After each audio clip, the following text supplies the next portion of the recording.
J'attends d'eux qu'ils clarifient et formalisent leurs demandes à l'égard de la France et de la communauté internationale. Souhaitent-ils notre présence? Ont-ils besoin de nous? Je veux des réponses claires et assumées sur ces questions.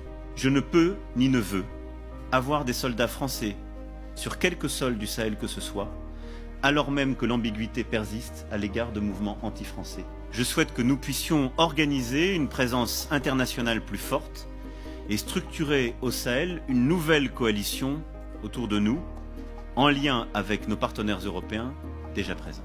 Le président français demande à nos chefs d'État africains francophones de fermer nos bouches. Parce que, selon lui, nous cultivons un sentiment anti-français. Mais vous savez très bien que c'est faux. Monsieur le président Macron, il n'y a pas de sentiment anti-français ici. Ce que vous appelez sentiment anti-français, d'ailleurs, comment vous allez présenter ça? Je suis en train de parler en français là. J'ai rien contre le français en tant que langue. Je parle pas en sénoufo ou en djoula ou en sérère ou en wolof ou je ne sais quoi, soninké, bambara ou quoi d'autre. Je parle en français. Je n'ai rien contre le français. J'écris, je m'exprime, je travaille en français. Je n'ai rien contre les Français. Nous n'avons ici en Afrique francophone rien contre les Français. Ils sont nombreux, ils ont des entreprises, ils créent des emplois pour nous, ils payent des impôts. Nous sommes nombreux à travailler avec eux, à travailler pour eux. Ils travaillent souvent pour nous. Nous sommes des amis, nous nous marions, nous vivons ensemble ici comme en France sans aucune animosité. Donc, c'est pas un sentiment contre les Français ou contre le Français. Ce que vous appelez sentiment anti-français en réalité, c'est un ras-le-bol, c'est une révolte, c'est un refus de la mainmise de l'État français sur nos autorités et par ricochet sur nos économies, sur nos peuples. C'est ce que nous refusons. Les relations incestueuses entre l'État français et les États africains, c'est ce que nous refusons. Les relations de connivence entre l'État français et les États africains, c'est ce que nous refusons. Parce que simplement ces relations étouffent la démocratie. Ces relations étouffent le respect des droits de l'homme. Ces relations étouffent la possibilité que nous devons avoir de demander des comptes à nos dirigeants. Ces relations étouffent l'expression plurielle chez nous. Il n'y a que ce que le président dit parce qu'il est d'accord avec Paris, donc c'est ce que lui dit qui est bon. Monsieur le président, c'est ce qui nous révolte. On a le sentiment que vous êtes complice de nos chefs d'État pour nous brimer. On a le sentiment que les droits de l'homme que vous faites respecter en France, les libertés individuelles que vous faites respecter en France, la Déclaration universelle des droits en France, déclaré là-bas par vos ancêtres, Monsieur le Président, on a l'impression que vous considérez que nous, en Afrique, on n'a pas droit à cela. Nous, en Afrique, on n'est pas digne de cela. Nous, en Afrique, on n'est pas suffisamment humain pour avoir les droits humains. C'est ce qui révolte cette jeunesse-là. La conséquence, vous voyez chaque jour de nombreux jeunes essayant d'aller là où les droits sont respectés, là où les libertés sont respectées, là où on a le sentiment qu'ils sont des hommes.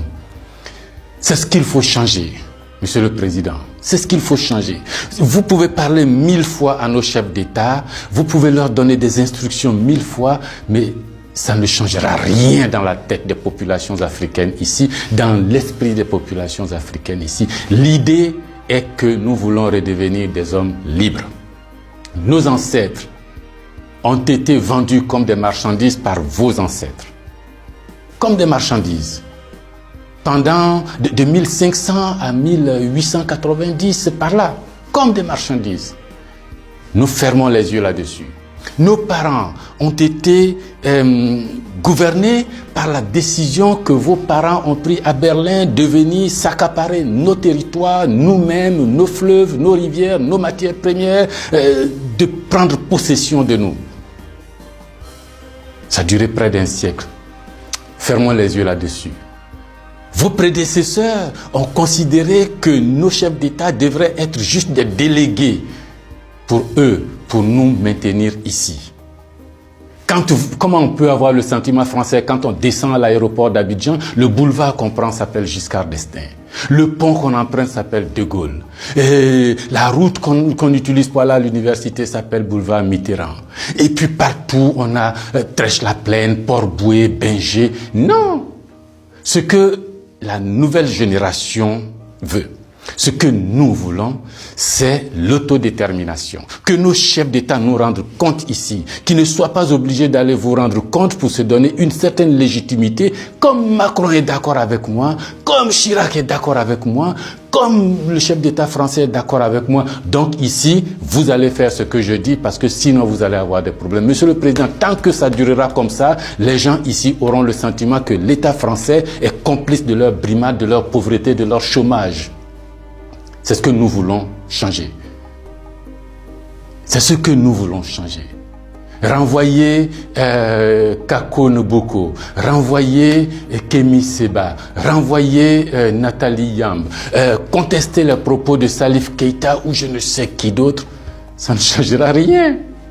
C'est dans la tête de chacun. Chacun de nous, les gens, ces idées-là ont imbibé notre esprit maintenant. Le désir de liberté, vous devez connaître ça. Vos ancêtres se sont battus pour avoir cette liberté. On fait plusieurs guerres pour jouir de cette liberté.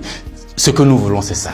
Liberté de commerce, liberté de nous organiser, nous autodéterminer, faire ce qui est bon pour nous sans nuire à vos intérêts. Mais ça ne vous dit pas de venir nous imposer vos intérêts.